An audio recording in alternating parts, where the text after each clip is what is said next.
Good morning class. I'm Anthony Ventura.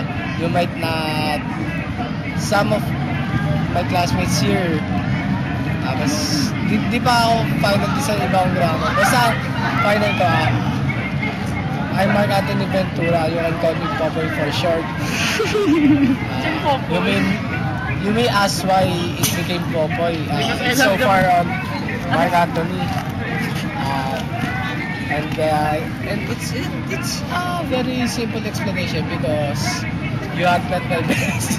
Ano daw? You had met my best. And still, just a good man. Sometimes, I don't like to sing too much, but I do have songs that I really love. Let me sing it for you.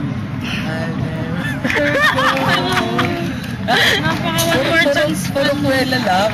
Kasi, tapos doon sa basta, di ba puro jokes lang yung akin eh. Doon sa last part ko, dapat ang sasabihin ko, thank you for listening and lending me your time.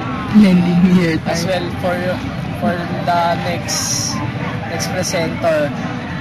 I'm not too serious guy, but you can count on me. Kaya kailangan mo talaga mag-English. Si Jevan siguro yun. Kasi Tagalog talaga yun. In-English ko lang. Hindi ko kasi nakadraft pa lang talaga yung gagawin ko kasi di pa ako nabubunod nun. The group SMP, Samahan ng Malalamig ng Pasko. I know some of the girls in this room is waiting for their true love. Ito yung pinakamalapit na banat nun eh. Don't hurry love. Just have to wait. Ito na yan. Just wait for me. I'm just doing something.